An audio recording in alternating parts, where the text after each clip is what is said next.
No 100% pravda je, že Slovensko celosvetovú krízu nezvráti, ani nemá veľký význam uvažovať o tom. A samozrejme nejaké stimuly, ktoré by sa rozplynuli po celom svete, nie sú zdravým nápadom, pokiaľ by nedošlo k nejakej koordinácii. Ale čo Slovensko môže robiť, je znižovať riziko prerastenia ekonomickej krízy do sociálnej a snažiť sa, aby u nás nemala kríza priebeh písmena L, čo najmä súvisí s tým, aby sme sa nezadlžili príliš a aby dlh, ktorý vytvárame, aby to bol dobrý dlh, to znamená dlh, ktorý sa nám v budúcnosti vráti a nie, ktorý prejeme alebo ich minieme na zlepšenie ekonomickej situácie vybraných firiem, ktoré aj tak majú svoje účty v zahraničí. Čiže toto sú také dva hlavné ciele, ktoré podľa môjho názoru treba sledovať.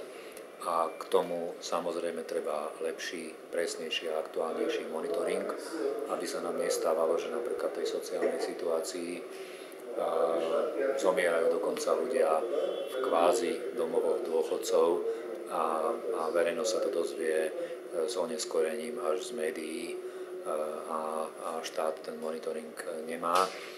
A takisto aj tú ekonomickú oblasť musíme monitorovať lepšie, musíme monitorovať, kam idú peniaze, presnejšie a častejšie by sme mali sledovať, ako hospodária najmä štátne podniky.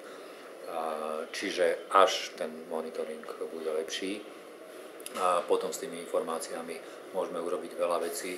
Podľa môjho názoru takými kľúčovými sú politické priklincovanie sa k systémovým zmenám, k tomu, čo treba urobiť v školstve, v podnikateľskom prostredí, v zdravotníctve. Ja si nemôžem pomôcť, ale predseda vlády doteraz 3 roky bojoval s novinármi a s nejakým Lászlom Töröckajom a s podnikateľmi a nakoniec mimochodom to končilo často tak, že textilný priemysel alebo mnohé podniky skrachovali, no a odišli vlastne zo Slovenska a ešte aj s kopancom od premiéra vlastne, tak nebolo to vôbec treba. Prišli sme o investorov a teraz by mal predseda vlády zaradiť spiatočku a skôr vyslať signál, že chceme zlepšovať podnikateľské prostredie, že chceme robiť ďalšie zmeny, ktoré som spomínal.